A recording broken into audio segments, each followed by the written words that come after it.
Morning, brother. Morning. Welcome To the Green Show. with Kip. And Kev.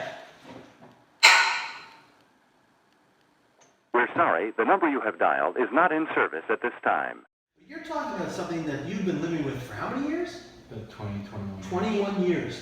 And Kip, it is phenomenal the resilience you must have to bear with that for this long.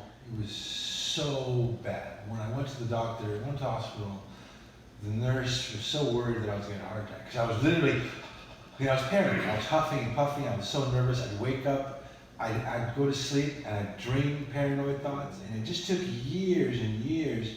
And when I got on medicine, it stopped. It slowed my brain down because my brain was going 100 miles per hour. Every day, I still lived with the same exact thoughts that I was when I was really messed up. When I was You can now cope with them. I can cope.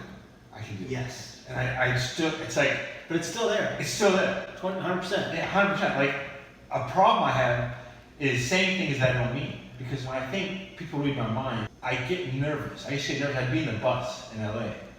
And I would say wrong things. Like, I would say bad things about people. But I wouldn't say it because I was mad at that person. Yeah, for those of you who don't understand what that's like, it's almost a involuntary auditory remark. So I used to be in class. I used to be in class in City College, and I was going through the worst of times in my struggle with bipolar disorder in the beginning of its stages. And I'd be in class, and I would hear a voice in my head saying, F you, I'm going to kill you. And I would immediately repeat that aloud. Exactly. Now, I wasn't talking to anybody in the room, but what do you think everybody in the room thinks? Exactly. After you, I'm going to kill you means this kid needs to go to the office of wellness and get checked out.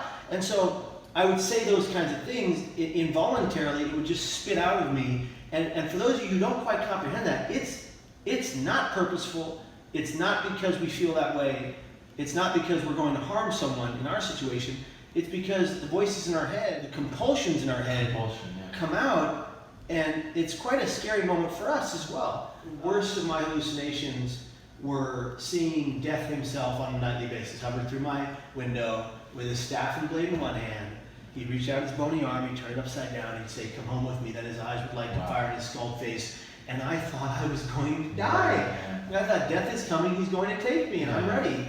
And I felt paralyzed, and I couldn't go tell my dad because I was so ashamed of my thoughts. And I thought if I tell my mom and dad or my family what's going on, they're going to lock me up and throw away the key. Did you ever have a feeling that you'd be institutionalized and you wouldn't be able to get out? So many times. Oh my God, it's such a big fear. You've just watched Episode 3 of The Green Show with Kip and Kev, about involuntary auditory remarks. in the fear of psych wards.